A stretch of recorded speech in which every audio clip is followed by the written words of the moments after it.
Businessman Opinion.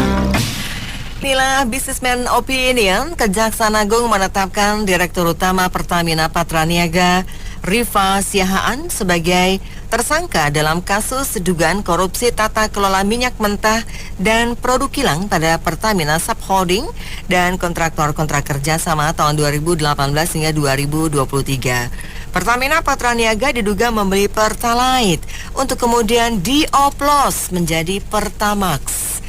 Bagaimana komentar Anda mengenai aksi oplosan Pertamax yang dilakukan Pertamina Patraniaga dan merugikan negara lebih dari 190 triliun rupiah, hampir 200 ya tepatnya 193,7 triliun. 6339160 dan WhatsApp call 0816924924 dibuka untuk Anda. Ya, kalau semenjak itu belum ada undang-undang perampasan aset dan terbalik itu, hukum terbalik itu, ya susah gitu kan. Susah. Jadi kita itu juga mungkin negara kita itu juga jangan terlalu banyak toleransi ya dalam hal korupsi ini. Dan juga tindakan-tindakan kriminalitas lainnya. Kalau itu kita terlalu banyak toleransi, dan saya juga nggak tahu itu arti kemanusiaan yang adil dan beradab itu apakah itu berlaku untuk toleransi ya? Ya, jadi perkaranya itu kan udah jelas sebenarnya negara ini, ya toh. Siapa yang menjadi akarnya? Karena negara ini kan tidak mungkin kan hanya berdasarkan cuap-cuap, artinya cuap-cuap doang, atau gosip-gosip doang, ya toh. Nggak mungkin kan, karena negara ini kan berdasarkan sebagai negara hukum. Berarti kalau sebagai negara hukum, berarti otomatis harus berlandaskan hukum yang benar-benar ketat, gitu kan? Nah, siapa yang membuat itu? Ya regulasinya itu siapa? Ya DPR, gitu kan? Jadi DPR itu juga jangan kemudian ditunda aja undang-undang perampasan aset, gitu kan? Iya, karena mereka merasa terancam juga, gitu kan? Kalau misalnya itu segera disahkan, itu mereka terancam, nggak bisa mengambil sedikit-sedikit menjadi bukit, itu loh. Kalau misalnya itu benar-benar mereka itu adalah orang benar, gitu kan? Kita katakan sebagai orang benar, lakukan itu, langsung buatkan undang-undang perampasan aset korupsi itu, atau mungkin tindakan hukum lainnya. Tapi paling tidak undang-undang itu harus ada di Indonesia, gitu loh. Ya. Jadi kurang lebih begitu, Mbak. Jadi kalau misalnya itu tanpa kita nggak hadir, ya kan begini terus ya. Makanya dan yang kemarin yang dibangun sama Pak Prabowo itu, saya juga khawatir mau berlapis-lapis sistemnya, tetap aja yang namanya orang Indonesia itu spesialisnya adalah paling korupsi itu. Iya. Kebayang nggak sih malam itu ketika konferensi pers Jaksa Agung itu ya, kejaksaan itu ya, mengumumkan koruptor. Salah satunya baru 2 hari yang lalu ya, hari Jumatnya lah ketemu dengan anakku. Astaga. Astagfirullah, saya bilang, anakku langsung bilang gini, ya Allah, ini baru ketemu Eka kemarin, gitu dia. Saya langsung tanya, karena memang anakku kan rekanannya gitu ya. Aduh, tapi nggak kena ya, mudah-mudahan ya. Saya bilang, kamu ada tanda tangannya nggak deh? Terus.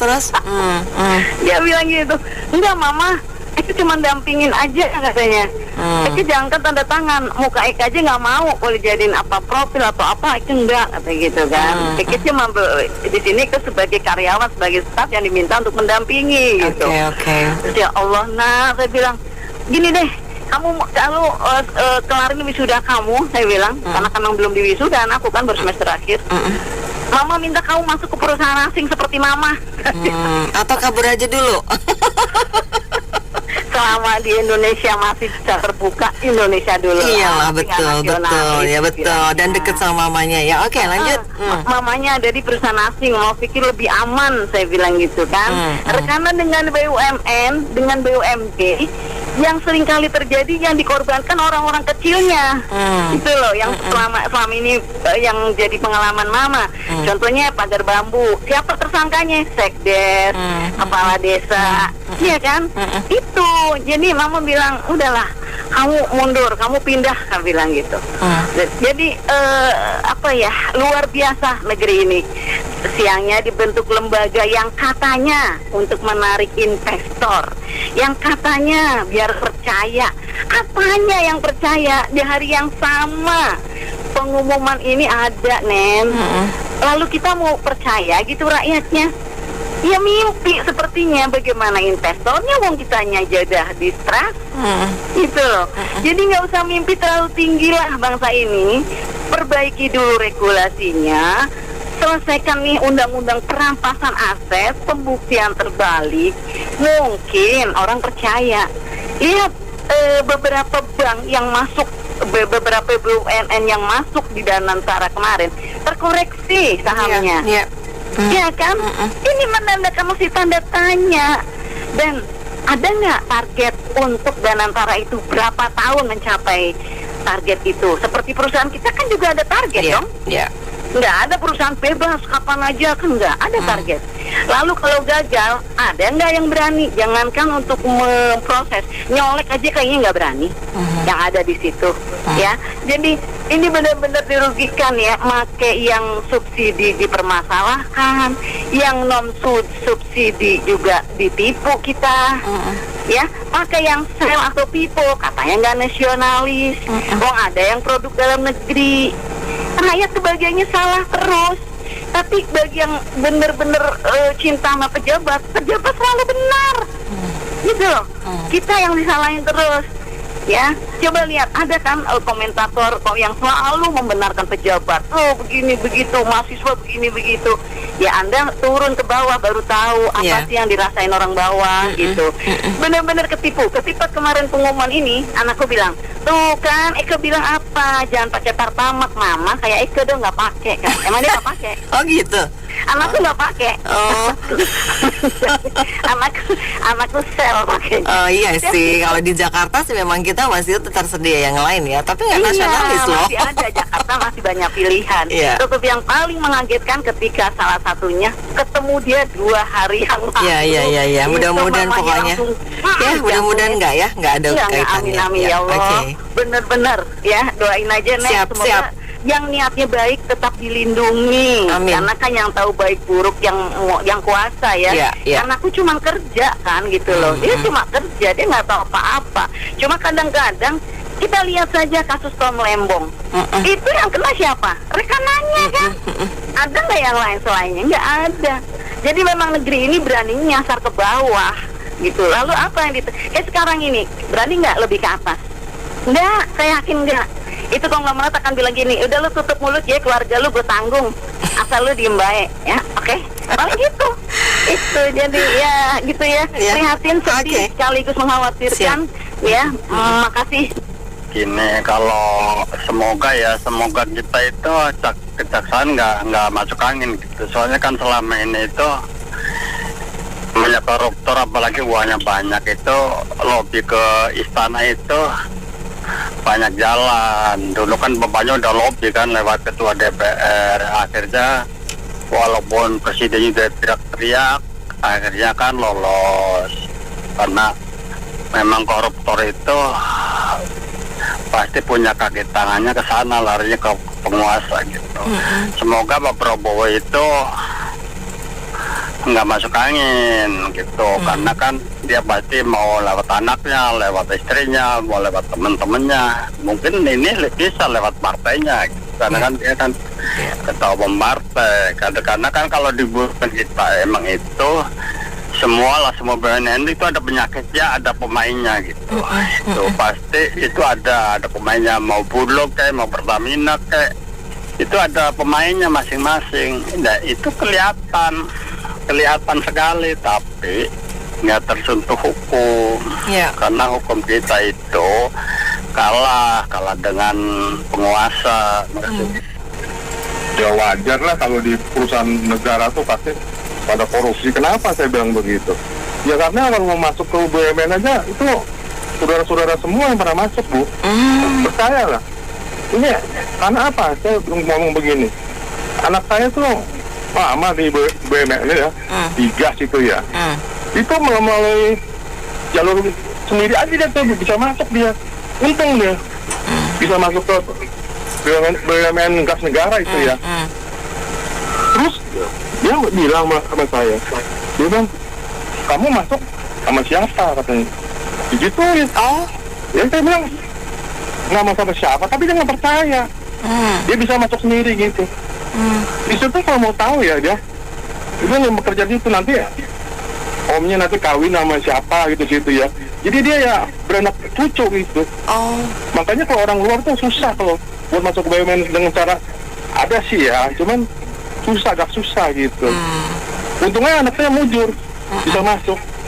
Tapi ya karena anaknya sendiri ya yang masuk sendiri gitu, jadi nggak ada kekuatan. Jadi yang masuk ke situ tuh yang orang pilihan semua. Jadi yang udah masuk situ ya nggak bisa orang-orang biasa. Jadi gitu. kroni semua Ya, di situ. Kayak titipan begitu jadinya. Okay. Pasti kami sendiri tuh ditanya, lu masuk dari siapa? Nggak ada, saya nggak ada yang masukin. Nggak percaya dia. Pasti ada yang masukin dia bang gitu. Nah itulah di situ terjadi cucu buyutnya apa semua di situ semua. Jadi siapa yang mau buka aibnya? Kalau bukan orang hukum gitu. Dan anak saya pun waktu itu waktu mau kan ada apa ya, ada penutupan tahun apa gitu ya. Anak saya disuruh tanda tangan. Saya bilang kontraknya mau habis. Saya bilang jangan tanda tangan, saya bilang. Nanti suatu saat ada kejadian korupsi, kamu nanti kena pasaran, saya bilang. Tapi bukan sekarang, nanti setelah 2 tahun 3 tahun nanti kami dicari, saya bilang. Kalau KPK kan semua hukum kan nggak mau tahu dia siapa yang tanda tangan. Bukan yang tanda tangan terbukti dia gitu yang disalahkan. Yang atasnya mana mau disalahkan dia. Waktu dia punya korupsi ya kan. Makanya saya bilang rakyat ditekan semua terus-terusan begini. Tapi yang atasan dia nggak berani nekan. Rakyat disuruh pakai pertalite nggak boleh, harus pakai pertamax. Yang atasan pada enak. Pakai apa kita nggak tahu kan. Itu aja sih Bu, makasih. Pantun dulu deh. Itu congkak karena duitnya banyak. Cakep. Sudah jadi raja minyak, masih aja tetap tamak. Masuk Pastiawan. Ya kita nggak ngerti ya. Orang udah duit gajinya pada gede-gede kan, direktur-direktur itu. Miliar-miliaran. Tadi pagi kan nggak salah dibilang gajinya kalau nggak salah sebulan 4,3 miliar. Kurang apa lagi ya? Masih mau ngakal-ngakalin ini apa BBM kita ya? Iya. Itu dia. Makanya harusnya kalau tadi pagi saya bilang harusnya dikasih jacuzzi mereka tuh. Nah, dikasih apa? Jacuzzi enak dong. Suruh berendam. Tapi mesin pertalite. Udah itu dibakar. Ya udah, itu aja dulu deh. Oke. Korupsi di Pertamina sudah lagu lama. Masuk Kong Yansen. Itu kan tempat-tempat ya, kita kau jelekin tempat-tempat itu, tempat-tempat maling gitu. Oh, bukannya tempat basah ya? Bukan. Tempat bakso sih gini. Sekali jodoh. Udah nggak ada Kong. Di Kerabat Tunggak. Udah nggak ada lagi itu juga. Nyari deh sendiri. Tetangga sebelah ada Kong. Bener. Itu di Pancoran depan hotel ada banyak. Aduh, pengalaman banget. Tempat sih tahu tuh nggak pernah cobain. Jangan Kong. Saya sih senang humor aja. Iya, siap. Ya, Pertamina mah ada lagu lama, Ben. Itulah hukum kita kacau. Jadi apapun orang berani, tau nggak? Bener nggak? Yang penting memikirkan dia sendiri. Kata Tony ya, sedot minyak di tengah laut kan udah biasa. Ya, seperti sekarang, saya juga bingung ya. Itu minyak tanah dihilangin, bener nggak? Tujuannya apa? Bener nggak ganti gas? Sebenarnya minyak tanah kan sekarang lebih mahal dari itu loh, pertamax loh. Iya. Nah, saya nggak tahu tuh dibuat kemana itu minyak tanah. Itu kalau di dalam mutu minyak tanah mah yang paling jelek deh tuh. Minyak tanah aspal itu bawahannya punya tuh. Iya. Ya gitulah negeri kita Ben, nggak tahu kapan-kapan bisa temu dari ini Dewa Kayangan bisa bersihin mereka Ben. Itu dia, kirim geledek Dewa Kayangan. Iya, kirim Dewa Geledek tuh. Dewa geledek. Disebut gajinya itu bro, lu tau nggak gajinya 4,6 miliar sebulan, 55 M setahun, masih kurang bro, masih kurang segitu bro. Masya Allah, nyebut kan gue ngomongnya begitu, ya nggak bro? Sekali nyebut. Secara lu aja 1% dari gaji dia aja udah bersyukur. Soalnya kita nggak bisa ini ngoplos petralet bro. Jadi minjem duit ya nggak. Kalau kayak mereka kan bisa ngoplos petralet ya nggak bro. By the way kan lu kan tahu dong ya bro, Pertamax itu apa? Pertamax itu beli petralet tanpa antri bro. Itu kan Pertamax bro, ya nggak? Lu kira beli komen di sosmed Pertamax. Kalau Pertamax lu mau urusannya kayak Kaskus aja, cendol gitu. Katanya kerugiannya 193 triliun ya bro. Betul. Dengar-dengar itu setahun bro. Ini udah jalan 5 tahun bro. ngeri kali ya bro. Ngeri sedap.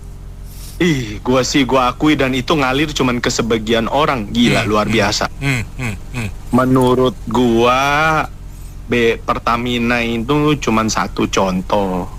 Kalau lu tanya gua yang lain, pasti sama bro, pasti sama. Kita fair-fairan ngomong aja.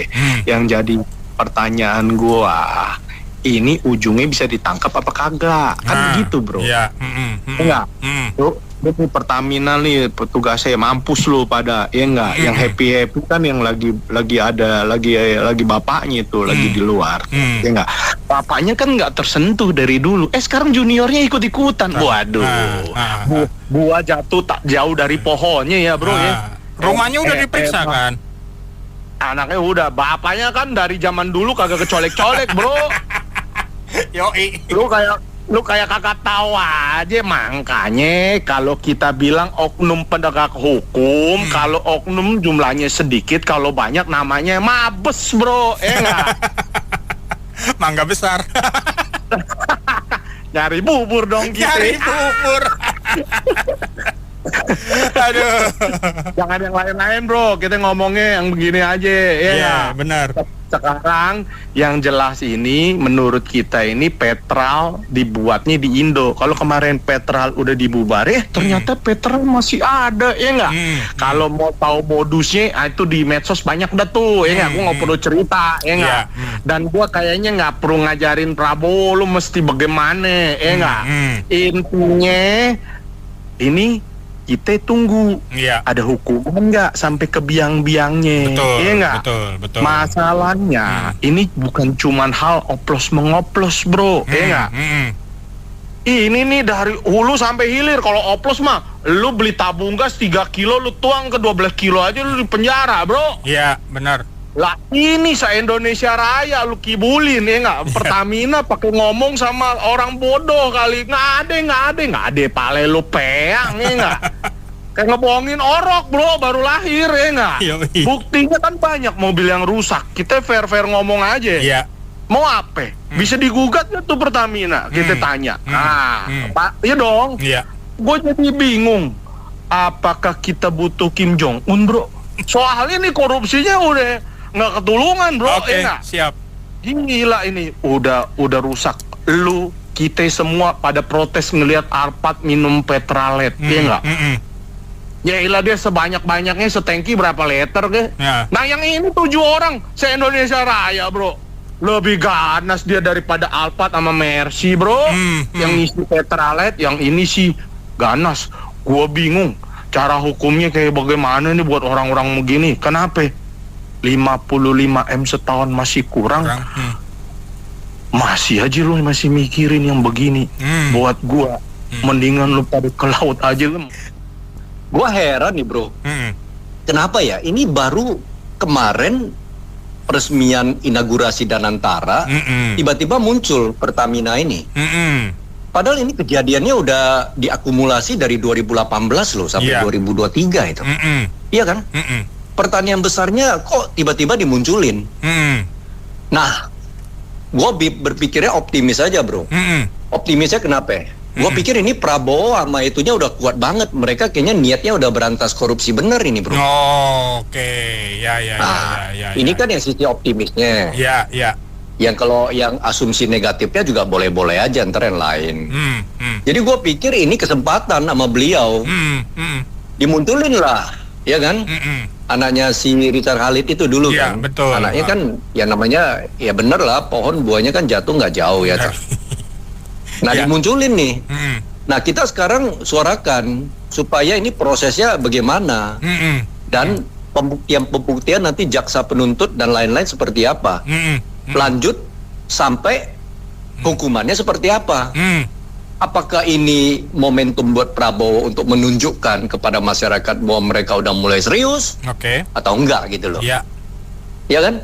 Kita lihat nih, karena sampai detik ini kita bicara yang rancangan undang-undang perampasan aset, pembuktian terbalik sama pengaturan uang kartal kan nggak bisa jalan-jalan bro. Iya benar, macet. Itu seperti kereta api yang mau kita dorong. Gimana dorongnya itu kereta api kan? Berat. Kalau mobil masih bisa kita dorong ya ini rancangan undang-undang ini kayak kereta api yang mau kita dorong. Nah itu dia. Jadi gue punya harapan ya kita kawal ini, mudah-mudahan kita suarakan terus lah. Ini dengan munculnya kasus ini kan parah banget. Ini zaman Jokowi dulu Petra dihilangkan, udah itu juga kerja setengah mati, nggak bisa tuntas karena di zaman beliau itu kuat banget. Yang status quo ini kuat banget. Nah ini sekarang Prabowo nih, kita lihat nih bisa apa enggak nih. Mudah-mudahan dia bisa lah. Kita dukung lah ya. Walaupun kita sekarang tahu begitu banyak kasus selain ini, gue yakin mah banyak banget. Tinggal kapan aja mau diangkat. Tinggal dibongkar-bongkarnya aja. Sebenarnya kalau Jaksa Agung, betul, kalau udah diangkat sebenarnya ini udah, menurut gua sih udah sinyal oke lah. Cuma yang jadi masalah kita di Indonesia, dulu kan udah ada ketua DPR juga udah ditangkap, akhirnya masuk penjara, nanti ada yang bilang dia kabur-kaburan. Nah ini kapan bisa bikin efek jerah? Kalau ternyata bulan depan sebelum Lebaran tiba-tiba Jokowi bilang dengan partai politik udah sepakat rancangan undang-undang. Nah ini seru deh. Jaksa bisa nuntut pakai undang-undang yang perampasan aset, ya kan? Horizontal ke atas, vertikal. Itu orang tua, anak, namanya dipakai. Kalau nggak bisa buktikan bahwa itu adalah aset dari usaha mereka, rampas buat negara. Betul. Itu dimiskinkan langsung, ya kan? Pak. Dimiskinkan, betul. Itu baru mereka, ini kedepannya baru efek jerah. Kalau enggak mah, aduh di penjara mah itu mah rame-rame kongko-kongko aja di dalam bro. Iyalah, saya kira saya punya pengharapan seperti itulah bro. Mudah-mudahan ini hukumannya, ini prosesnya bisa menunjukkan kepada masyarakat hukumannya yang berat terhadap mereka. Jangan si Harvey Muiz saja dari 6 tahun tiba-tiba loncat 20 tahun. Nah, tapi nggak miskin yang juga, Pak. Begini yang di belakangnya itu kuat banget, yang backup berani nggak nih Prabowo? Ini momentum. Dan menurut gua sih kira-kira kayaknya ada yang mainin supaya jadi momentum. Mari kita lihatlah seperti apa, bro. Saya sudah pernah bilang berkali-kali kalau neraca APBN kok kenapa bisa defisit tiap akhir tahun, dari zaman mantan presiden Bambang Yudhoyono sampai presiden sekarang Pak Prabowo Subianto. Salah satu sebabnya karena lebih besar pengeluaran daripada pendapatan. Lalu pengeluarannya pendapatannya apa saja dulu? Itu dulu ya, pendapatannya apa sih? Ekspor impor migas yang mentah. Yang kedua, ekspor non migas. Pajak dan lain-lain, itu saja ya. Lalu kenapa kok masih pengeluaran lebih banyak dari pendapatan? Ya karena pendapatan yang tadi itu masih kalah sama impor minyak yang sudah jadi BBM yang sudah matang, termasuk gas yang sudah siap dikonsumsi, gas yang matang. Padahal kita sudah bisa produksi BBM matang sendiri dari minyak mentah. Contohnya apa? Simple. Lihat di Wonocolo, Gadengan itu, desa Gadengan, itu yang tradisional dari dulu, dari warisan dari penjajah Belanda, nambang minyak rakyat, Ya. itu sudah dibuat BBM matang sendiri dari minyak mentah. Betul, di Blora Tidak itu Pak ya. dari dulu. Iya. Lalu kenapa yang di atas padahal mereka rakyat biasa, keuangannya sedikit, ya, lalu bisa produksi minyak sendiri. Yang di atas kok mengekspornya minyak mentah ke contohnya negara luar atau Singapura atau tetangga. Lalu beli matangnya BBM sudah matang dengan harga 6 kali lipat lebih mahal. Iya. Belum ada yang dioplos ya, ada yang tadi pertalite jadi pertama ya. Bisa main sulapnya macam-macam berarti ilmunya ya. Wah, luar biasa itu pesulapnya. Dan itu kan mesti diproduksi di dalam negeri aja bisa, karena rakyat biasa sudah punya teknologi yang dari dulu bisa. Lalu cuman modal drum padahal di Blora itu Pak. Iya. Dari dulu, dari kakek nenek mereka, bapaknya, terus sekarang cucunya misalnya sudah tahu teknologinya. Lalu kenapa kalau dilempar ke luar negeri, mentahnya tuh dibeli lagi dengan harga 5 kali lipat, 6 kali lipat. Gas juga begitu. Padahal itu nanti pada akhirnya di neraca akhir tahun selalu defisit. Akibatnya seperti itu. Dengan kata lain kepatannya lebih besar pasak daripada tiang. Padahal itu bisa diatasi dengan membuat produksi sendiri, ya, masaknya tuh disuling, lalu minyak itu disuling jadi 3 produk: minyak mentah, minyak tanah yang pertama, yang kedua solar, ketiga premium. Premium ditambah kapur jadi pertamax, premium ditambah yang lain jadi pertalite, premium ditambah yang lain jadi dexalate. Jadi premium semua turunannya itu. Nah, lalu kenapa yang di atas itu tidak memproduksinya dalam negeri? Nah, itu Pak. Ya, itu dia. Kalau diproduksi di dalam negeri, gampang diceknya dong. Berapa pendapatannya, pengeluarannya. Jadi nggak bisa korupsi kan, kemungkinan itu. Negara kita itu ya kemungkinan. Dan kemarin dana antara mau dikelola BUMN, saya belum masuk, baru bisa masuk sekarang. Ya karena mereka yang menguasai segalanya. Jadi antar mereka bagi-bagi posisi deh. Yang rakyat nggak berpolitik nggak kebagian dong, gitu ya. Dan padahal itu perlu orang jujur. Temasek Singapura itu peraturannya ketat Pak. Kalau dia korupsi dihukum Pak. Yang megang Temasek disuruh denda lagi. Kalau di negara kita korupsi kalau nggak viral aman. 27 subsidi mau dihilangin, mungkin stok pertalite banyak ini Bung Ben. Belum sampai habis kali ini. Ditahan-tahan terus makanya dijual harga pertalite ini ke harga pertama, kayak enggak. Tahu-tahu dioplos, dijual dia minta tagihan pertama, padahal belinya pertalite, kayak enggak. Dijual ke rakyat pertama. Bagaimana mobil rakyat rusak? Mobil sekarang ini kan udah canggih-canggih Bung Ben. Kalau kapasitasnya ROM-nya nggak cukup, bisa-bisa rusak itu mobil, kan tuh udah kelihatan. Tapi dengan dalil begini-begitu katanya kan. Jadi kembali lagi Bung Ben, ya mungkin ya itulah, kembali lagi saya bilang, mungkin karena pertalite ini kalkulasinya nggak canggih kali. Mungkin perhitungan sampai 27 ini nggak akan habis.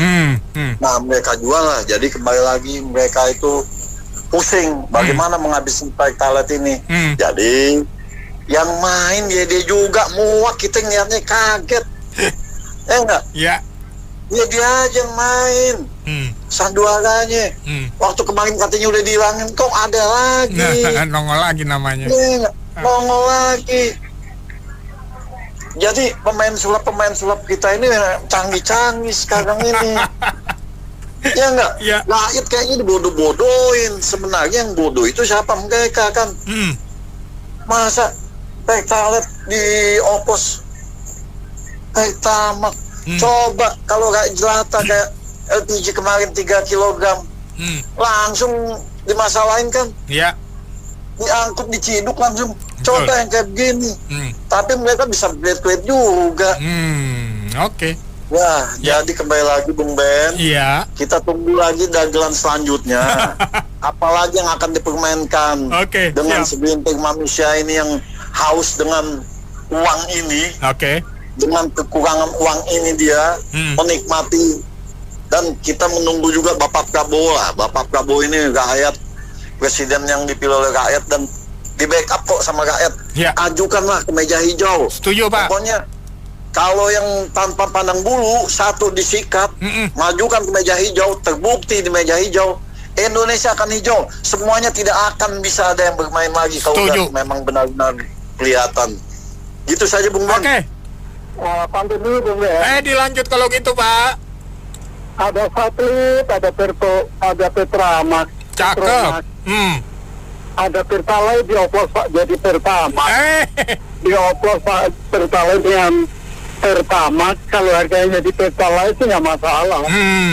Tapi kalau Pertalite jadi harga Pertamax kan untungnya gede. Nah ini biayanya aja ngoplos, apalagi kalau SPBU yang ngoplos gimana tuh Pak? Kalau SPBU dari langsung tutup, langsung sikat habis itu.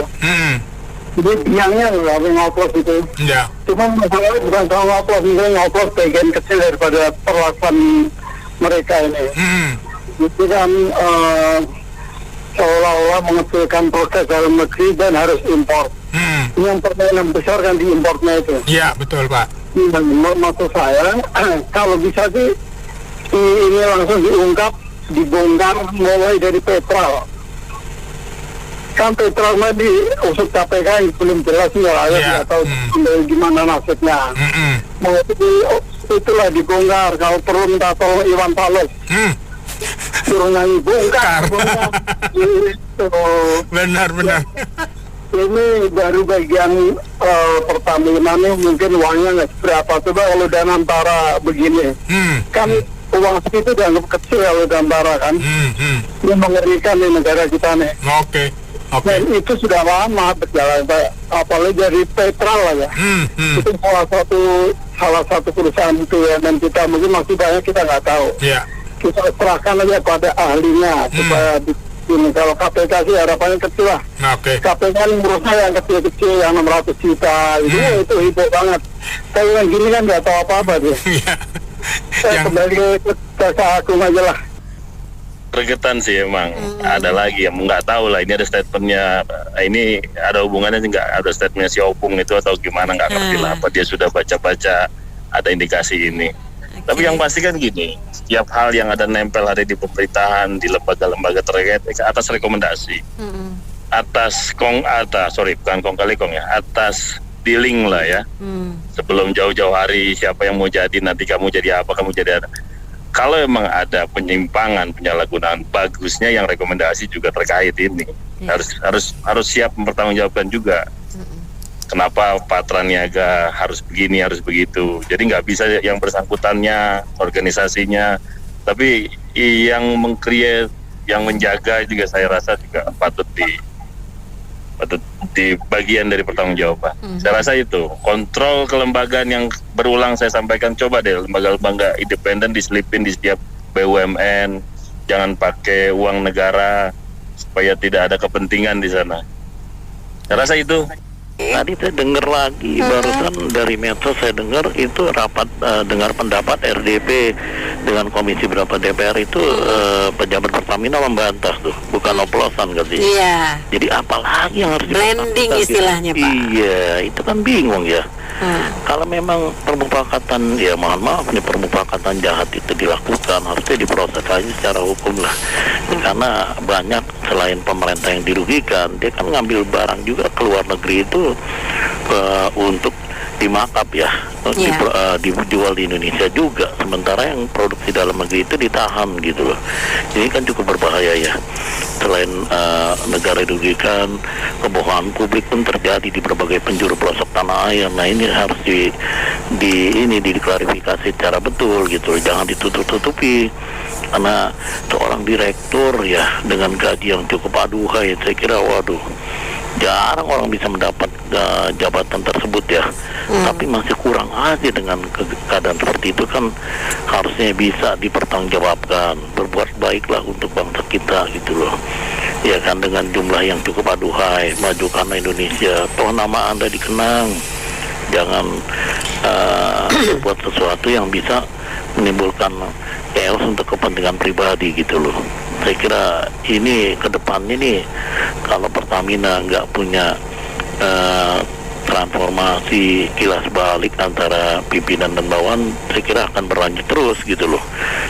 Dan ini cukup berbahaya buat kepentingan bangsa dan negara. Saya kira itu aja.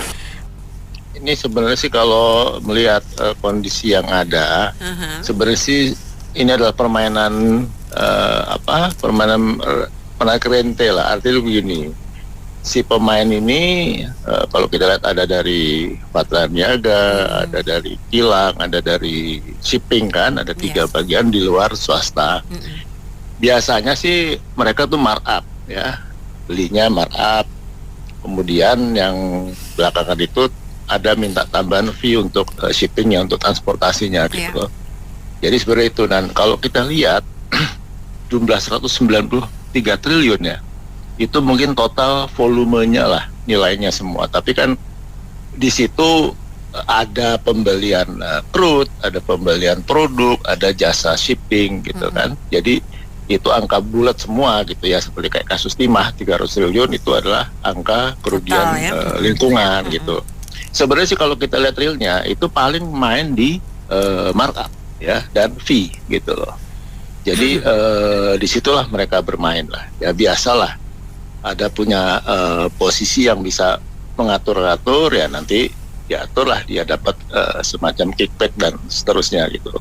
Nah kalau soal ngoplos ya itu memang agak simpang siur saya baca nih di berita gitu ya.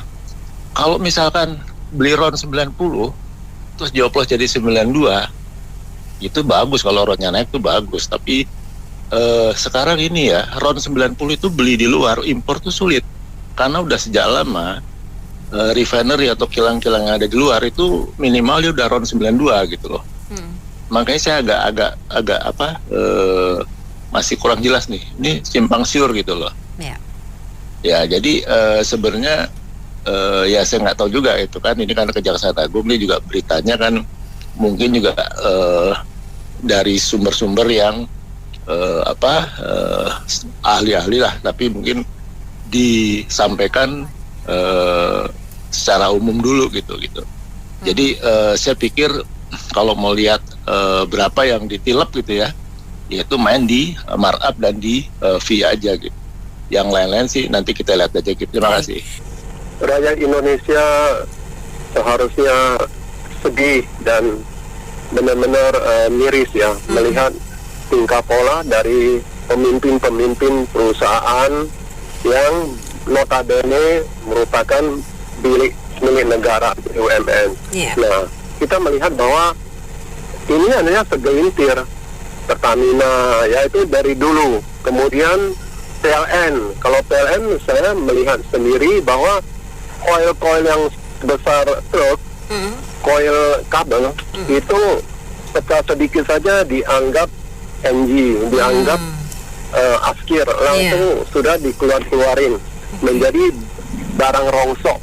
Nah makanya Pertamina, PLN dan lain sebagainya semuanya itu dianggap tidak bisa menghasilkan, harus disubsidi terus. Nah inilah dia, memang kalau kita sebagai rakyat Indonesia harus benar-benar berdoa semoga Pak Prabowo itu bisa menggolkan undang-undang perampasan korupsi. Kalau tidak, dolar itu akan menjadi 20.000. Nah itulah buktinya. Mau dia gimana jungkir balik, tetapi kalau akar dari semua permasalahan Indonesia adalah korupsi, itulah dia. Hari ini sudah melihat segelintir yang keluar. Nanti kalau Danantara meledak, lebih dari kasus MBD yang di Malaysia. Saya lihat makin parah Indonesia. Indonesia memang sudah status terkenal ya, koruptor, negara korupsi terbesar nomor 2 mungkin setelah Filipina sejak mungkin tahun 70-an 80-an. Tapi belakangan ini makin parah. Apa yang indikasi makin parah? Jadi koruptor sekarang kalau korupsi nggak mau angka sekian miliar, triliun, dan ini lebih gila lagi ratusan triliun. Kenapa? Karena kalau uang melibatkan kapitalisasi begitu besar, hakim, polisi, kepala penjara, semuanya bisa disogok. Jadi si koruptor tetap aman biarpun sudah kena palu hakim. Nah, Pak Prabowo kalau tidak memaksakan suatu undang-undang yang sangat keras ya, mungkin kalau bukan disebut hukuman mati, tapi paling nggak dimiskinkan. Dia korupsinya 100 triliun, tapi dia harus bayar sampai 200 triliun misalnya. Ya, misalnya. Dan semua harta keluarga harus disita oleh negara, bla bla bla bla bla bla. Tapi kalau saya ingin menambahkan, kalau yang membela koruptor, hakim, jaksa, dan lain-lain, orang-orang yang terlibat di bagian legalnya negara, melindungi si koruptor, itu pun harus dimiskinkannya luar biasa. Ya, kalau nggak begitu, tidak ada harapan Indonesia. Terima kasih. Ya, kalau saya sih harapannya tipis ya. Soalnya kan kayak ketua KPK aja sampai sekarang belum ditahan-tahan gitu loh. Berarti kan dia ada sesuatu yang bukti atau apa yang bikin orang lain nggak berani gitu loh. Udah itu kalau Pak Prabowo saya juga nggak ada harapan. Soalnya dia kan mau merangkul semua, makanya koalisinya gede. Kalau misalnya mau jadi benar-benar baik, mungkin musuhnya banyak kali. Kalau mau benar-benar tegas, hukuman, apalagi hukuman mati gitu loh. Saya nggak yakin gitu loh. Jadi kalau misalnya mau berharap hukum ini ditegakkan ya, saya sih khawatir sih, itu aja.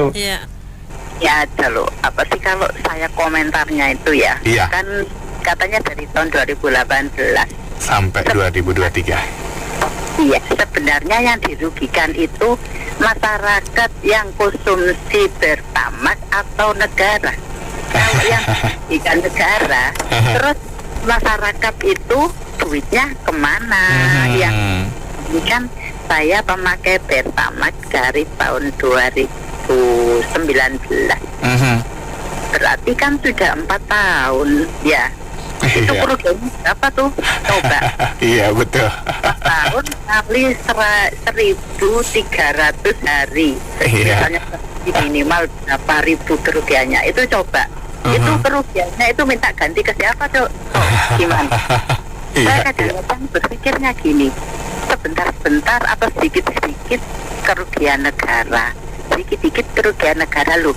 Ya masyarakat itu yang dirugikan kok malah diakui negara. Apa masyarakat ini objek daripada negara itu atau gimana? Lalu kalau semuanya di lini penyelenggara negara ini apa sih yang nggak korupsi? Saya kadang-kadang sampai prihatin loh, sampai nggak bisa ngomong apa-apa, cuman gini kadang-kadang, Tuhan, mohon Tuhan, orang-orang penyelenggara negara ini ampuni mereka agar kalau mereka diampuni nggak makan barang yang tidak halal, makan barang haram, itu otaknya itu yang ada adalah pengennya korupsi terus gitu. Nah kalau orang-orang itu pada tobat, ya itu akan tercipta baldatun, kata Pak Prabowo, toyibatun warobun kofur. Kalau ngapain beli Pertalite kalau cuma buat dioplos menjadi Pertamax? Kan udah jelas-jelas sangat merugikan Pertamina, merugikan negara juga sekalian. Lebih bagus kalau mau Pertamax ya isi dengan Pertamax yang asli tahun 92. Betul. Daripada kalau beli oplosan yang ada, mesin kendaraannya bisa rusak, harus turun mesin lagi. Betul. Jadi ya buat apa Pertamina bikin Pertalite kalau cuma buat dioplos menjadi Pertamax? Kan bisa. Udah, terima kasih.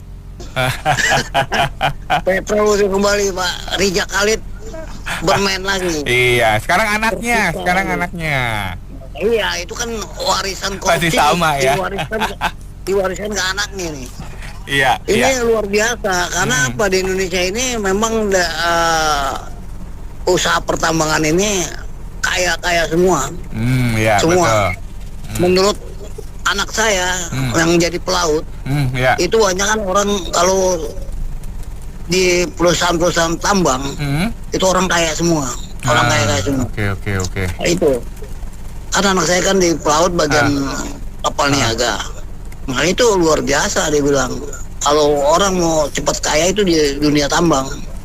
Tambang ini luar biasa, sangat Tapi yang heran dari Pertamina, udah puluhan bertahun-tahun begitu, nggak ada yang tahu. Ada Pak Budi bilang tadi bilang jeruk makan jeruk. Mana bisa jeruk makan jeruk itu. Langsung ditutupi apa kekurangan dari Pertamina. Memang kaya semua Pertamina. Makanya ada Ibu Agustin Nurul, itu Pak Kapten kapal dari Pertamina. Dia bilang saya tidak mau pindah dari kapal tanker Pertamina karena gajinya lumayan gitu. Sangat luar biasa. Kayak Mama Pasian ini. Dia itu gajinya bisa 40 juta itu. Oh, lebih mungkin, Pak. Luar biasa. Tapi masih juga ngutil-ngutil. Emang sangat rakus dan serakah ini. Orang begini nih rakus dan serakah. Di Indonesia itu banyak orang serakah dan rakus. Apa yang jadi makan kayak megaloman. Nah itu. Jadi di Indonesia ini lemah dalam hukum. Pak Prabowo harus ingat. Itu juga Pak Prabowo juga harus bisa tahu juga itu Danantara itu kan uangnya triliunan juga itu. Nah itu juga hati-hati juga, banyak tikus juga. Pak Prabowo yang benar, tapi yang lain nggak benar. Ini Petral ini dulu udah pernah diberangus sama Presiden Jokowi, tapi muncul kembali Raja Khalid ini. Raja Khalid ini raja koruptor di tambang ini. Pokoknya orang kalau ditambang, mau boksit, mau emas, mau uranium, mau apa nikel segala macam itu kaya. Pasti kaya itu. Makanya Indonesia kan habisnya di situ. Kayak nggak karu-karuan. Jadi gimana cara solusinya untuk membasmi ini? Karena payung hukumnya itu ada di DPR. Nah DPR itu juga dapat duit. Pernah revisi undang-undang KPK. Dia Presiden Jokowi itu menggelontorkan uang 300 juta dolar untuk merevisi itu. Jadi ya begitulah katanya begitu. Katanya begitu. Oke. Iya, saya mau tanya aja nih. Ini kan Pertamina BUMN ya. Nah, atas kejadian ini Menteri BUMN-nya gimana nih? Tadi corporate sekretarinya udah menangkis Bu Akbar. Menangkis katanya tidak ada oplosan, hanya dikasih warna aja katanya gitu. Corporate sekretarinya ngomongnya kayak gitu ya, menterinya juga kayaknya diam-diam aja. Nah, masalahnya Pak Prabowo berani ke Menteri BUMN. Ini tanda tanya loh. Jangan lupa tuh tim sesnya kemarin apa ya berani. Nah itu masalahnya. Negeri ini emang amburadul. Wong pejabatnya dia juga, pelakunya dia juga. Kalau tadi bapak itu ada yang nanya katanya tahu nggak nih? Tahu Pak, cuma nggak berani. Itu jawabannya. Kalau pelakunya siapa tahu ini gitu. Pelaku utamanya itu cuma nggak berani gitu ya Pak ya. Lalu perampasan omset nggak bakal berani, udah sampai kapan juga, siapa orang berani miskin? Nggak ada. DPR nggak ada yang berani semua. Ya Mas Budi, kita kan sering lihat orang bunuh diri sekeluarga itu kan karena dia nggak mungkin, betul, ya kan? Betul. Nah terus kita cuma mimpi aja sih undang-undang perampasan aset. Ya saya tanya itu deh, Menteri BUMN-nya kemana ini? Ayo kok nggak tampil gitu loh? Ini di bawah Anda loh. Ada di jangan diam-diam baik bersembunyi di PSSI ya. Dan Danantara sekarang. Itu dia. Sekarang Danantara, lebih gemuk lagi tuh duitnya, diambil 1-2 triliun aja nggak berasa itu. Nah, gimana?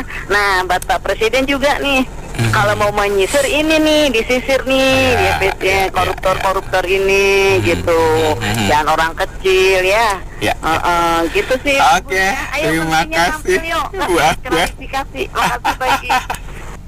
Segala sesuatu kan dari kuota ya. Mereka udah tahu nih konsumsi BBM Pertalite berapa, Pertamax berapa rata-rata tiap hari di Indonesia.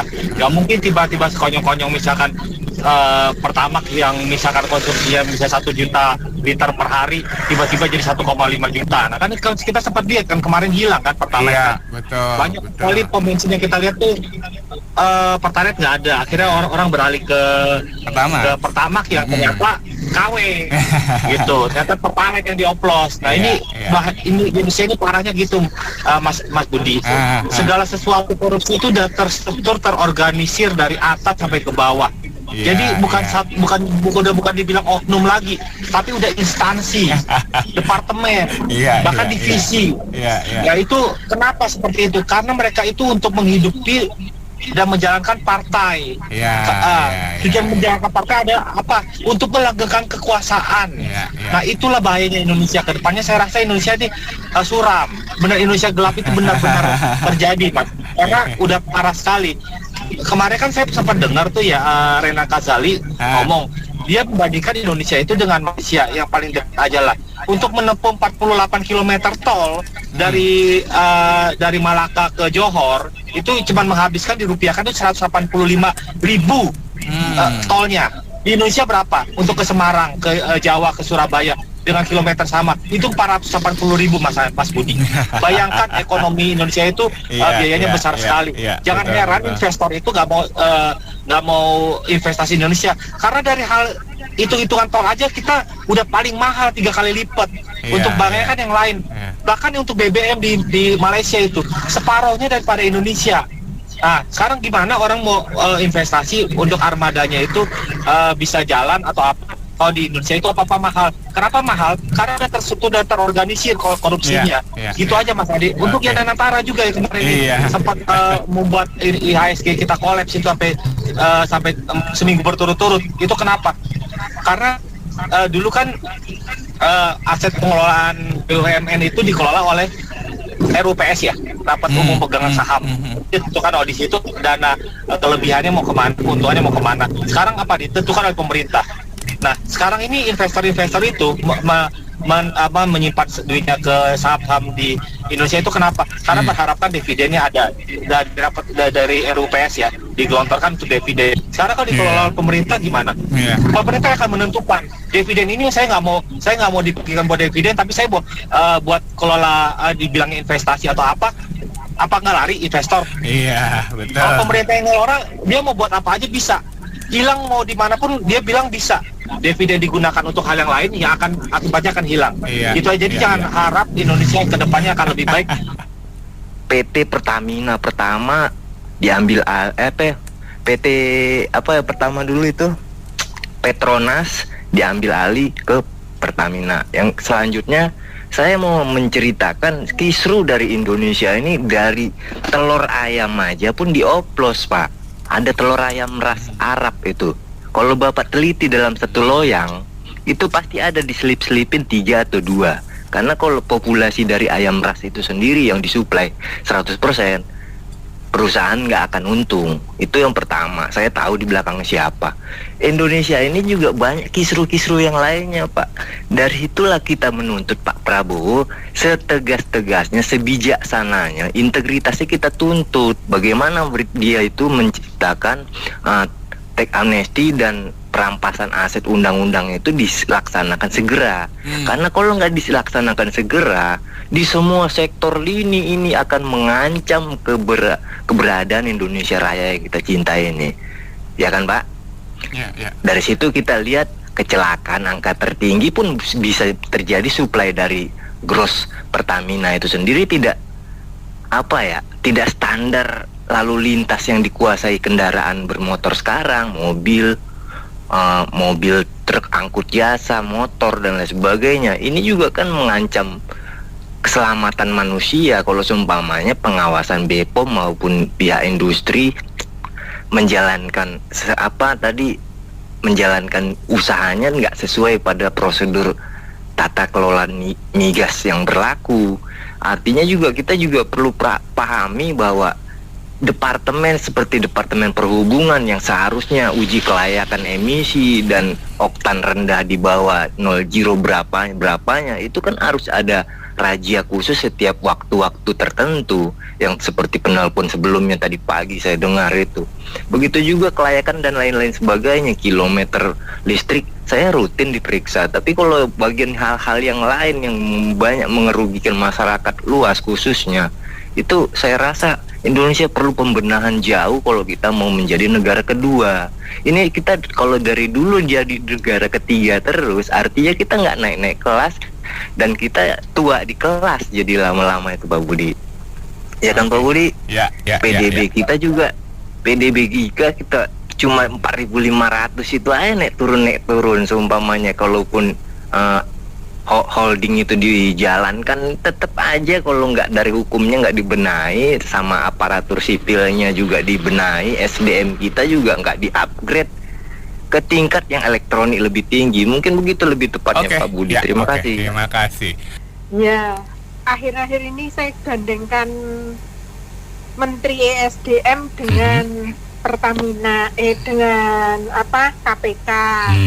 Terus juga peristiwa tabung gas, gas melon dengan ESDM. Jadi sebenarnya intinya di sini adalah kalau orang mau ngomong jelek itu ngomongnya gini, Pak Prabowo itu gimana sih? Baru mimpin 100 hari sudah korupsinya begitu banyak, ya kan? Tapi yang sebenarnya saya kira ini PR-nya Pak Jokowi yang dijegal-jegal oleh para elit politik, para politisi. Makanya Pak Jokowi nggak berkutik. Kan yang lalu saya terus ngomong, saya yakin Pak Prabowo pasti lebih baik dan lebih bisa. Kenapa? Karena dia ketua umum partai. 1, 2 sudah berumur. 3 tidak butuh uang. Keluarganya tidak butuh uang, gitu ya. Jadi udah kayak gitulah kira-kira. Nah, coba aja bayangin ya, pada saat Firly Bahuri menggeledah Menteri ESDM, kan hasilnya apa? Cuman orang kecil-kecil doang yang ditangkap, ya kan? Kenapa? Ya, tahu kan Firly Bahuri. Terus gimana? Nah, sekarang balik lagi ke ini Pertamina ini ya. Pertamina ini kan ada yang maksudnya kena itu kan PT Navigator Katulistiwa. Nah ini ya Navigator Katulistiwa. Ini ownernya kena, komisarisnya kena, terus bagian apa itu namanya yang meracik-racik kena kayak gitu ya.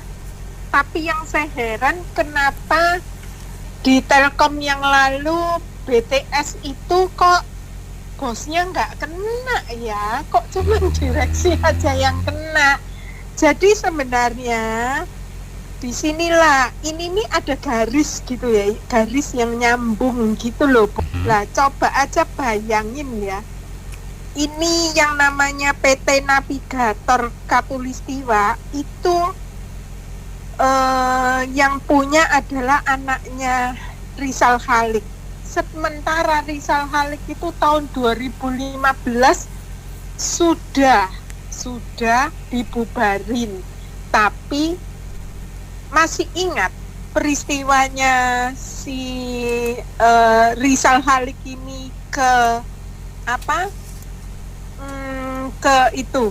Ke mana itu namanya, ke Freeport, di route-nya Freeport, yang suara atau pembicaraannya diekspos keluar bersama ketua DPR siapa yang ditangkap, yang lari ke istana, di istana tidak dimasukkan, terus dia pura-pura nabrak mobil itu, siapa sih namanya itu? Setia Novanto. Ya, nah itu kan saking banyaknya sampai hafalan saya udah kepala rasanya mau pecah ngeliatin ini. Bayangin aja, itu juga kayak gitu. Tapi anehnya pada saat kejaksaan KPK, pokoknya kita gerbek tentang itu, kok dia nggak ada di Indonesia. Tapi pada saat ada partai politik yang kampanye, dia hadir loh di situ. Lah, gimana cari siapa tuh? Nah, hal-hal seperti itu ya, ditambah lagi, nggak usah susah Tom Lembong yang lalu pendukung Abah itu kan rame banget. Oh, ini pasti politisasi, pasti Jokowi politisasi, pasti Jokowi. Hal-hal seperti itu bisa nggak dibayangin? Itu cuman satu Tom Lembong aja di zaman Pak Jokowi, dia udah digempur di sosial media kayak mau mati, udah nggak ngerti gimana. Dan ternyata kemarin kan ada 0,5 triliun disita oleh kejaksaan kan, duit cash 0,5 triliun, 590 atau berapa gitu loh, cash 590 miliar atau berapa kayak gitu. Nah, bayangin itu uang cash ya. 1, 2. Ada satu lagi yang belum heboh. DPD itu anggotanya 152. Yang terlibat suap itu diperkirakan 95 orang.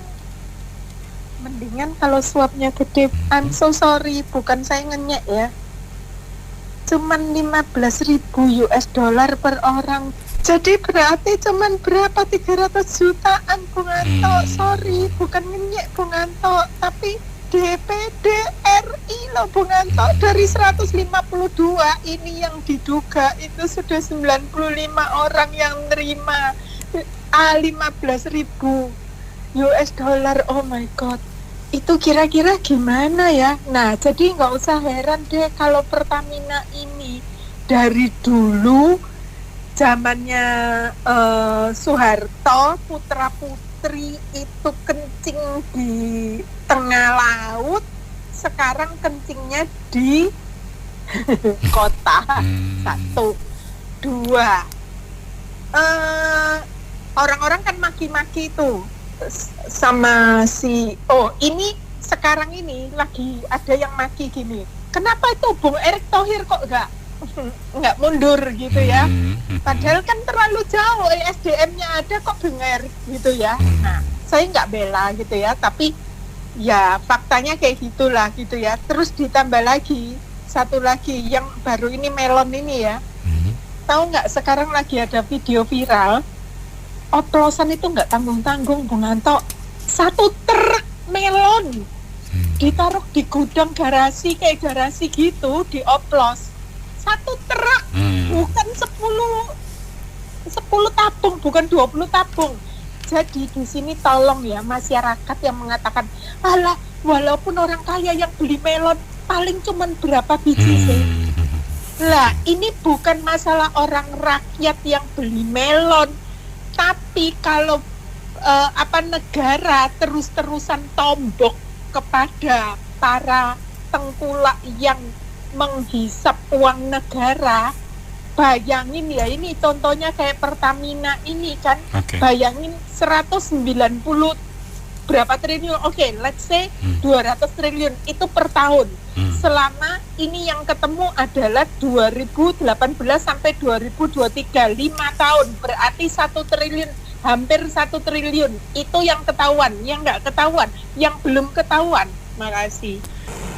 Iya, saya pikir sebagai rakyat, saya tentu sangat mengharapkan dalam hal ini YLKI ya, Yayasan Konsumen Indonesia, Perlindungan Konsumen Indonesia itu melakukan tuntutan ya, mengajukan tuntutan kepada Patra Niaga atau kepada Pertamina sebagai holdingnya, itu atas potensi kerugian, bahkan bukan potensi kerugian ya, ini sudah merupakan kerugian yang dialami oleh konsumen Indonesia. Nah, sebagai lembaga yang mewakili kepentingan konsumen, sudah saatnya kita ingin melihat apakah YLKI ini punya gigi, keberanian dan kemampuan ya untuk melakukan gugatan ini gitu. Begitu juga dengan organisasi kemasyarakatan, kalau mampu mengkonsolidasi class action, saatnya Pertamina juga dibawa ke meja pengadilan untuk class actions atas kerugian yang mungkin motornya rusak, mobilnya rusak, dan juga ya selisih harga karena bayarnya 14.000 atau 13.500 tapi dapatnya 10.000. Ini kan sebuah tindakan pidana yang merugikan konsumen.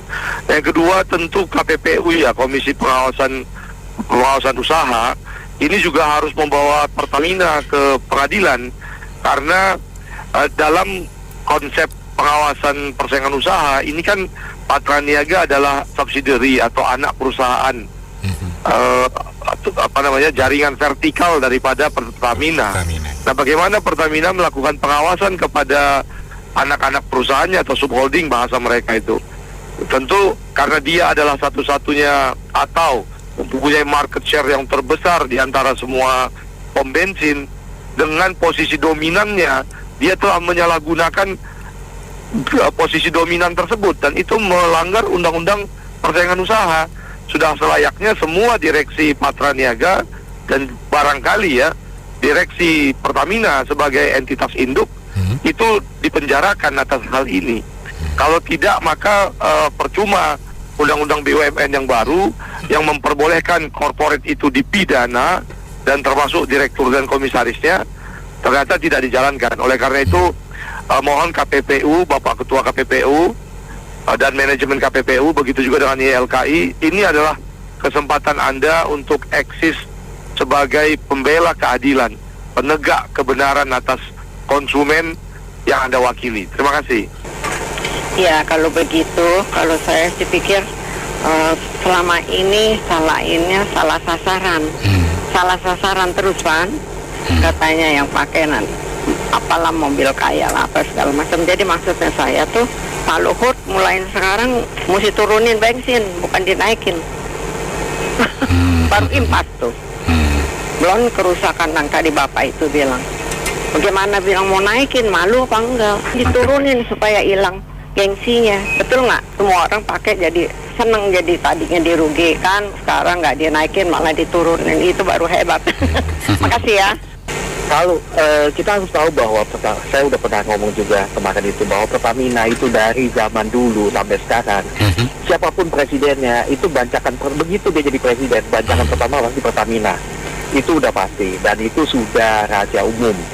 Jadi begitu era presiden berganti, presiden baru biasanya dia pasti akan mengganti jajaran Pertamina.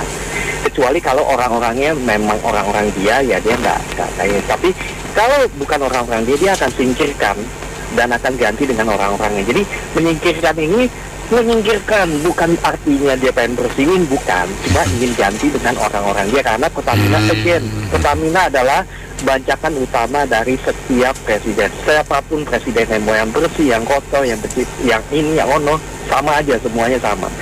Terus yang kedua, saya mau kasih tahu juga, saya mau pendapat saya.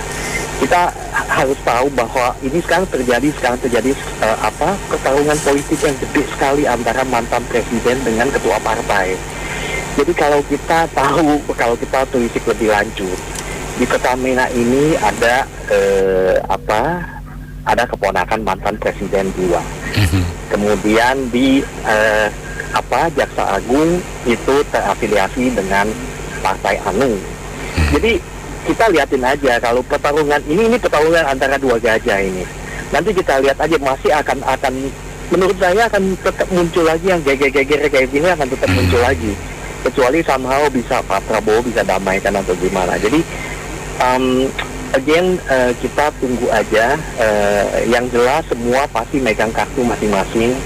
Sekarang tinggal siapa yang short warning, siapa yang satu ditangkap KPK, yang satu punya aparat hukum yang lain, yang satu megang ini, satu megang itu. Jadi kita tungguin aja Pak Anto. Biasanya kalau udah dua gajah berantem gini mulai banyak keluar yang begini-begini. Kita rakyat akan kelihatan lah. Jadi saling buka kartu akan dibuka. Iya, saling buka kartu. Itulah yang dimaksud oleh ancaman dari si kubu sana sebelumnya bahwa oke, kalau you ini kita akan buka kartu you, jadi melibatkan politisi yang di luar dan sebagainya. Jadi tentunya kalau saya balik lagi Pertamang, ini kesel banget terus terang. Saya sebagai pemakai Pertamang, saya setuju nih kalau bisa di class action ini nih, karena kita udah bayar harga Pertamang tapi dapetnya Pertalite. Nah ini yang emang agak-agak nyesel gitu ya. Oke. Yang pertama saya mau mengomentari ya, ini cukup kreatif dalam arti tidak terduga ya. Nggak pernah menyangka kayak begini aja bisa dioplos gitu. Dan yang kedua juga semakin menegaskan, sebenarnya juga nggak kaget, cuman caranya memang kreatif. Tidak kaget artinya memang menegaskan bahwa memang udah nggak ada lagi yang kredibel di negara ini. Semakin kita tuh ya kayak desperate aja. Ya apa sih yang mau dipercaya gitu ya. Jadi ya dengan begini, kalau saya pribadi saya udah akan pindah ke swasta aja deh. Tuh ada Shell, ada Vivo, saya nggak peduli lagi lah. Saya nggak akan mau lagi dengan Pertamina. Itu aja sih. Mudah-mudahan saya nggak ngerti itu. Baik. Apa yang bisa kredibel di negara ini. Terima kasih. Aduh, saya udah muak nih. Muak sama negara ini. Bener saya. Malu ya. Tadi Ibu Mila sampai nangis-nangis tuh. Ya, jadi gini, ini udah sekian tahun, kok baru sekarang gitu. Itu presiden, presscomnya, menterinya pada kemana semua itu ya saat itu ya. Dan ini harus tahu nih, ini uangnya kemana semua ini. Ya kan? Tapi saya rasa Indonesia bukan milik Pertamina lah, Mbak. Semua sektor ada korupsi ini, Mbak. Yeah. Jadi Indonesia ini pendidikan jalan di tempat, ekonomi jalan di tempat, segala gitu. Lapangan kerja jalan di tempat, transportasi jalan di tempat. Yang roket cuman korupsi doang loh. Betul nggak, Pak? Jadi kalau misalnya ada yang presiden bilang menuju Indonesia emas, itu mimpi loh, Pak. Karena nggak ada satu negara yang korupsi apalagi gigilan jadi negara maju, nggak ada, Pak. Jadi Pak, nggak tahu nih, kita punya ngomongan tiap hari, dengar nggak bahasa yang di atas itu, Pak? Semoga didengar. Petinggi. Ya, nggak dengar ya dengar, masuk kiri keluar kiri, Mbak. Nggak betul nggak? Jadi begini. Kayaknya kalau Indonesia mau negara emas, presidennya pemimpinnya lah ganti jadi justice mau, Mbak. Percaya, kalau nggak presiden korup deh. Percaya 10 tahun Mbak negara emas. Kalau korupsi masih ada 7 turunan begini terus, Mbak.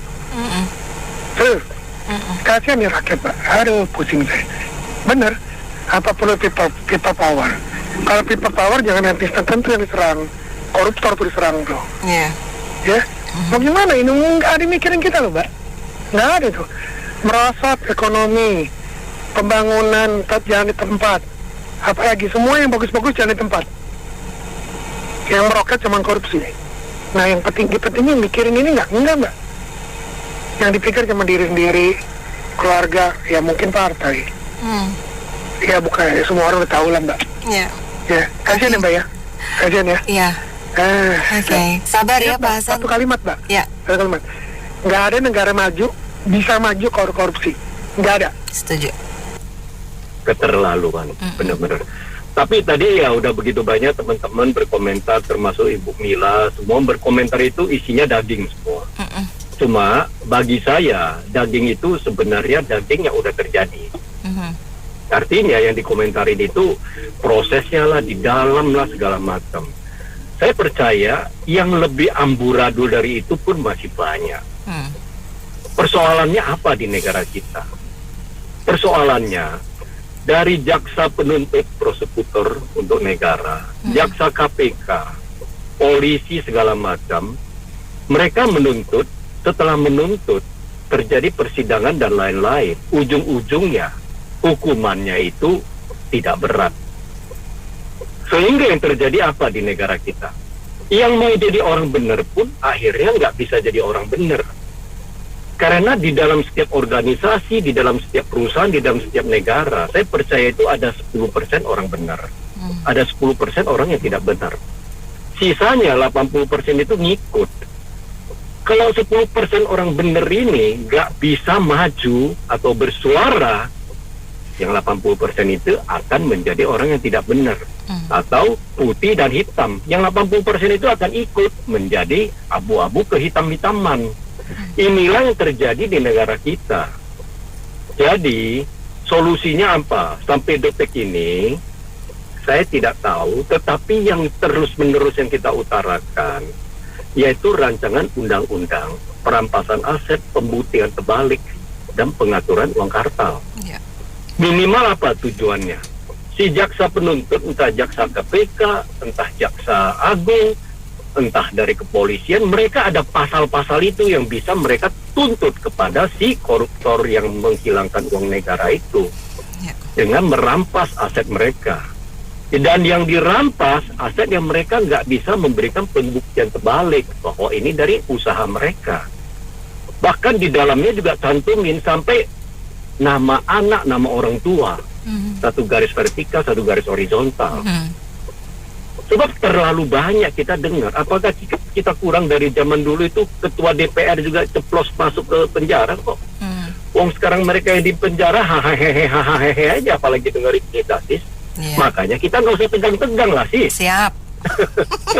Kita ya sambil ini tapi apa yang kita suarakan ini serius sekali buat negara. Yes. Orang-orang yang sekarang yang sudah lama itu korupsi akhirnya ketangkap juga gitu. Nah kita harus ya selain itu apa yang mereka lakukan itu merusak nama baik Pertamina. Saya baca komen-komen orang itu sangat marah gitu, karena mereka bayar Pertamax tapi yang diisi Pertalite gitu. Harusnya diboikot aja Pertamina. Ya, jadi menurut saya ini perlu kita, ini budaya ya, budaya dari besar sampai kecil. Kita kecil-kecil juga sudah tahu semuanya itu. Jadi memang ini kerugian bukan hanya pemerintah ya, kerugian bagi saya juga. Dan saya pikir rekan-rekan yang memakai Pertamax, rupanya Pertamax itu tidak murni semuanya Pertalite yang dioplos ya. Jadi kerugian itu bukan kerugian negara, tapi kerugian bagi rakyat juga. Tapi ini kesempatan juga bagi pemerintah. Memang budaya kita itu seringkali mencuri gitu. Misalnya sama kayak contoh, kita beli satu rim kertas 500 lembar, yang dikirim cuma 490. Kemudian misalnya triplex 5 mili dikirim 4,5. Kemudian besi yang kita pilih misalnya 20 tapi yang dikasih banci 18. Jadi ini sudah budaya bisnis, jadi mereka itu mengambil kesempatan demikian. Tapi saya rasa ini kesempatan ya bagi pemerintah ya, bagaimana kita semua itu benar-benar lah diberi kepada aktual. Selama ini rugi deh ya semuanya ke masyarakat. Itu akal-akalan dari pengusaha, begitulah semuanya. Ini pengalaman kita. Terima kasih. Sedih sekali ya rasanya ya kalau bangsa kita itu kayak seperti ini ya Bu ya. 190 triliun itu masyarakat dibohongi dan pemerintah harus mengeluarkan mengeluarkan harga pertama kan begitu, pemerintah mengeluarkan kan untuk harga itu. Jadi kita yang dibohongin, kita yang membeli juga, yang sebagai rakyat itu membeli dengan harga yang mahal, seharusnya itu bukan harganya itu kan begitu kan. Sangat menyedihkan, sangat menyedihkan. Ini bisa diselesaikan kalau di pemangku pemerintah atau pejabat dan DPR itu memang mempunyai jiwa kenegarawan. Dengan apa? Mereka bersatu untuk apa? Membuat hukum. Buatlah hukum seperti yang di Cina. Korupsi banding korupsi sekian triliun mati. Itu hanya itu aja. Dia takut, pasti takut. Karena buat apa gua korupsi nanti gua mati. Itu. Kalau hanya seperti ini dimiskinkan itu bisa aja. Kalau ketahuan dimiskinkan nggak apa-apa, gitu kan? Tapi gua masih bisa selamat. Kita tiru Cina. Nah, masalahnya apa? DPR itu tidak mau membuat undang-undang seperti itu, dan pemerintah alasan apa? HAM. Nah, mereka merugikan kita, semua istilah yang mengulitin kita lah. Nah itu gimana? Apakah dia mengenal HAM? Ya, saya dengan sangat ini kecewa sekali dengan mereka kayak begitu. Saya baru tahu selama ini. Saya kira saya beli pertama itu yang ininya adalah bagus, ternyata itu adalah oplosan. Iya, jadi saya sih nggak Herman ya, jangan Nina, Mbak Nina ya. Heran maksud saya. Jadi begini, sebetulnya saya jadi emang gergetan, tapi ya memang faktanya begitu ya Mbak. Jadi selama yang katanya negarawan ya, yang duduk di sana ya, itu masih tidak punya empati ya.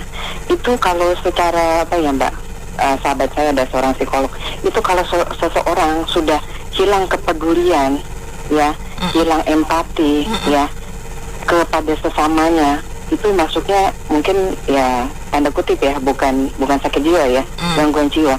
Ketika dimana ya ini bosnya ini kan yang bayar gaji mereka dari pajak ya. Nah bosnya ini tadi saya tergelitik ya, siapa jenenge Akong ya. Banyak di depan mata ya yang masih anak kecil itu ya Mbak ya, di traffic light ya, mereka ngamen ya kan, masih ada genteng. Tapi ini jenenge pembantunya ki numpak mobil tuh harganya ratusan juta MM-an. Nah itu kepeduliannya mana, empatinya mana ya kan. Nah sama Mbak, ini kita kalau menyikapi ini kan sama aja mencuri ya, kalau di ini ya. Mungkin di semua keyakinan agama pun ya mencuri itu ya dilarang ya. Kalau kita saya jadi sudut pandangnya berbeda. Jadi begini, saya mungkin kalau di perjanjian lama itu mencuri itu dulu tuh ya, kalau berzina kan hukumnya dirajam ya Mbak, dilempari batu ya. Itu di perjanjian lama ya kita kiblatnya. Terus kalau mencuri potong tangan. Itu kalau semua pencuri ya, maling-maling, saya nggak bilang koruptor lah ya, itu terlalu keren gitu. Pencuri maling-maling yang sekarang yang berdasi ya, dari itu kalau nggak entek wes Mbak tangannya, betul nggak? Habis tangannya. Terus kalau berzina itu habis babak belur batu. Itu kalau kita kiblatnya ke perjanjian lama, hukum Taurat ya. Tapi kan sekarang ininya ada undang-undang. Nah dari hulu ke hilir, akarnya saja ya. Nah ini partai mana yang menolak perampasan aset, undang-undang perampasan aset dan undang-undang pembuktian terbalik ya, itu yang duduk di Taman Kanak-Kanak Senayan itu mengundurkan diri. Itu saja. Jadi akar permasalahannya Mbak, kalau sampai ini belum akarnya ya, ini kan masuknya extraordinary crime ya. Jadi extraordinary crime itu berarti sudah melanggar hak asasi manusia, merampas kesejahteraan orang. Ini sampai ini kan pembohongan publik luar biasa juga ya Mbak. Jangan Herman lah ya Mbak ya, sekarang gula aja di maling ya Mbak ya. Dari gula, dari kitab suci ya, dari Al-Quran aja juga dimalingi ya, dirampok lah ya kan. Terus sekjen mana juga sekarang kan ya, sekjen partai mana PDIP sekarang, lalu juga waktu itu dari Golkar ya, Idrus Marham, lalu juga BTS ya. Itu sekarang parpol mana yang oknum-oknumnya ini yang tidak ya, itu tadi saya bilang selama ya di dunia ini memang saya nggak Herman. Karena apa? Itu ya firman Tuhan katakan memang ya, akar kejahatan adalah budak uang, hamba uang. Jadi sekarang bukan ketuhanan yang Maha Esa lagi, tapi keuangan yang Maha Kuasa.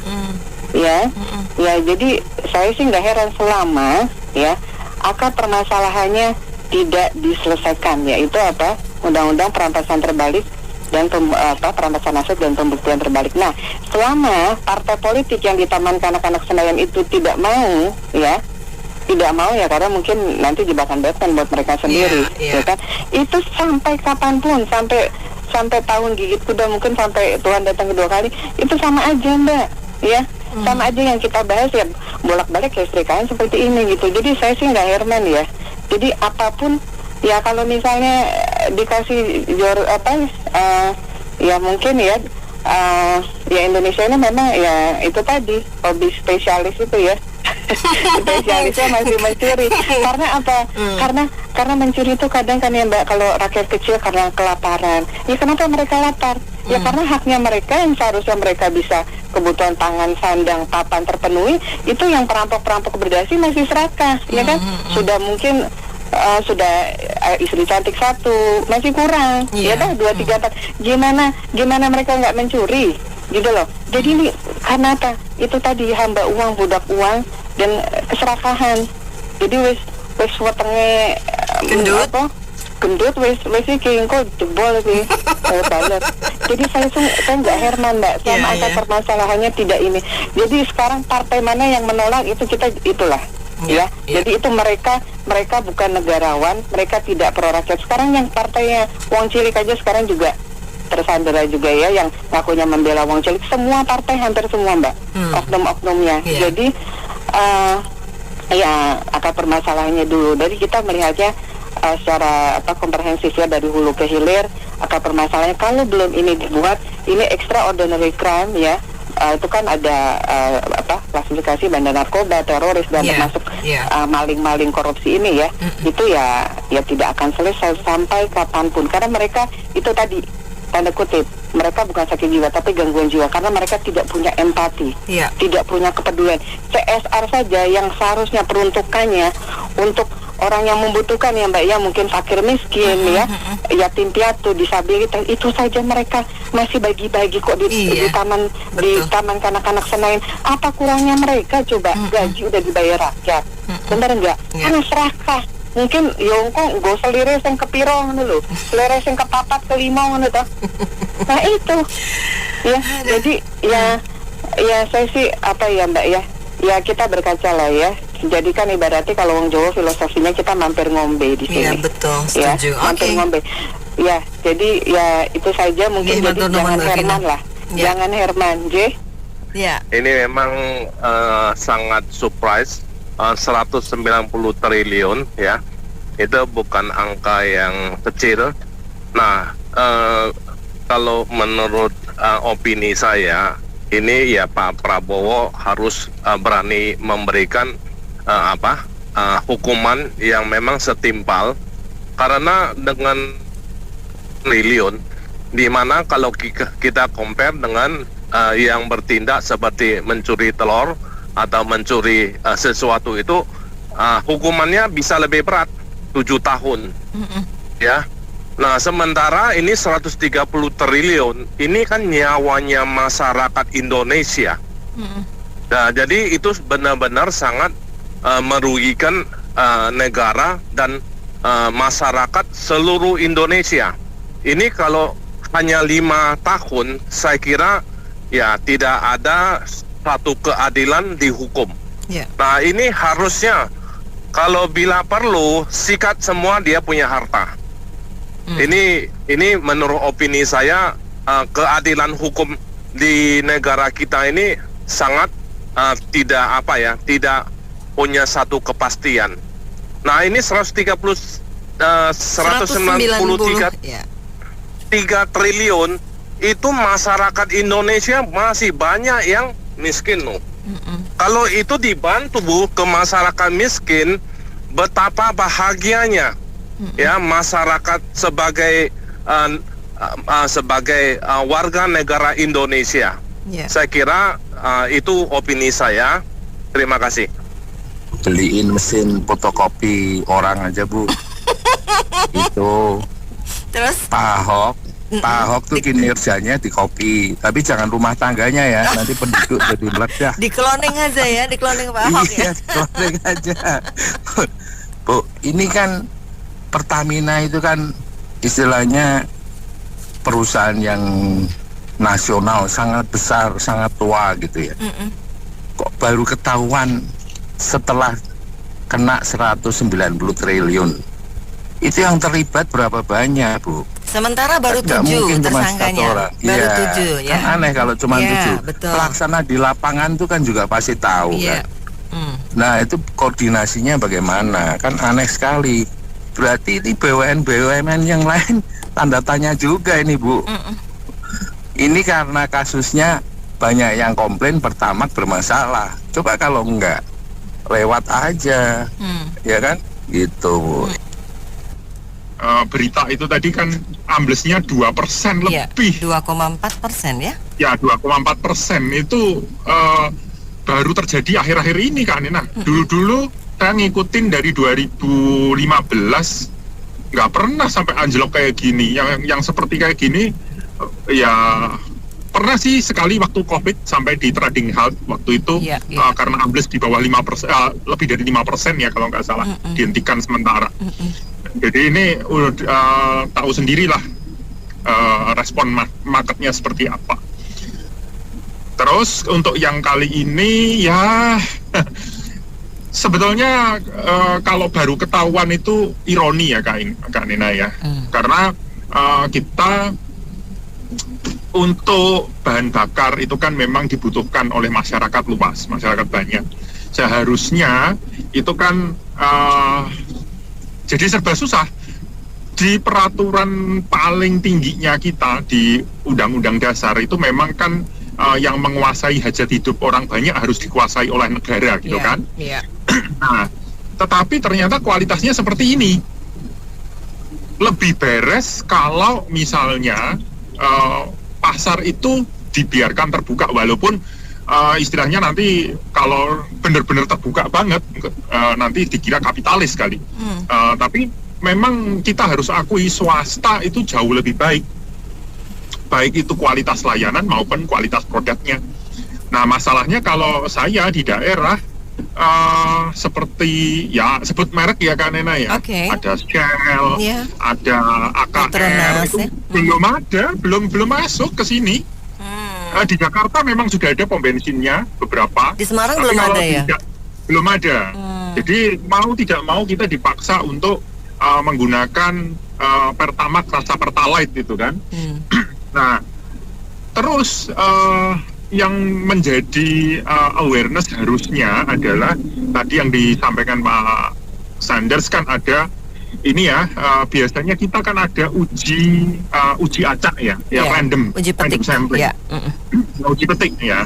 Nah, harusnya itu kan dilakukan Kak Nena. Artinya gini, kadang-kadang misalnya ini sebentar lagi ini kan mau Lebaran nih, biasanya kan BPOM akan melakukan sidak, ngambil sampel barang-barang yang dijual, apakah layak, apakah expired, atau apakah mengandung zat-zat tertentu. Nah, itu kan ada uji petiknya. Kenapa yang istilahnya benar-benar dipakai oleh masyarakat banyak ini tidak dilakukan itu secara periodik? Harusnya kan tetap ketahuan itu harus dari dulu-dulu kali. Nah, kalau ini sudah apalagi dioplos, sehingga memang betul tadi kalau ngoplosnya dari atas mau kode pom bensinnya ada yang 4 sekian, 44 lah atau berapa lah, sama aja kena semua gitu kan. Dan kita tentunya ya pasti akan merasa sangat dirugikan ya kalau Pak Tony tadi sampai emosi banget gitu ya. Ya saya sendiri ya juga kan enak ketipu kan. Semua emosi lah. Kita begitu tahu beritanya semua. Tahu gitu saya waktu itu saya walaupun mobil saya mungkin sudah di atasnya kriteria harus yang bisa pakai Pertalite, tapi saya tetap harusnya pakai Pertalite aja. Karena ternyata sama. Yang dibayarkan cuma lebih mahal aja gitu kan. Itu dia lah. Gitu kan. Mungkin ini pengawasannya ya Kak Nena ya sama ya tadi penegakan hukum pastilah. Betul. Gitu. Oke. Hidup di negeri Konoha ya kudu mesti sabar.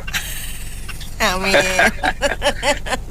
Ditipu mentah-mentah ya. Kita ini nggak pernah belajar. Dulu siapa yang ketangkap itu? Bapaknya siapa? Rizal Khalid. Pemain di Petral yang nipu kita sekian puluh tahun. Anaknya begitu. Permainannya sama dengan mengajak kerjasama petugas ya, pejabat yang berwenang. Begitu permainannya. Jadi kita ini bolak-balik reformasi cuma ganti shift, ganti ini aja, ganti arisan aja. Pindah siapa yang memperoleh manfaat. Rusak kita ini. Kita dikasih tahu mesti patriotik ya, pakai ini produk lokal ya. Tapi ya kita ditipu dengan begitu. Jadi ini kebetulan terungkap ya. Menurut saya banyak sekali masalahnya. Kan sudah baca kan ada Dijen Pajak, orang Dijen Pajak yang kena jadi, ya belum terekspos siapa ya, berapa jumlahnya. Kemudian ada apa? Satu kasus yang saya sering ngomong beberapa kali adalah CSR ya, CSR yang di BI, yang dibagi-bagi sama orang DPR. Jadi saking enaknya itu, dana nggak tahu mau kemana, ini bagi-bagi dah, kalian salurin ya. Mereka itu pakai kan buat ini. Oke lah, mungkin barangkali mereka nggak buat diri dia, tapi bagi dengan nama dia untuk memperoleh suara. Coba bayangin, jadi kita ini korupsinya sudah struktural, bukan case by case. Kalau kita ngomong oknum. Nah, polisi yang malak orang udah dari Polres sampai ke Polda. Kita masih ngomong oknum. Jadi rusaknya luar biasa. Ketika kita mau banding-bandingin, negara OECD begini, kita bikin Danantara, bullshit. Jadi kalau dalamnya nggak dibenahi. Ya, terima kasih banyak Papa Osman dan Anda mitra bisnis yang sudah bersuara di sini. Nina Amelia.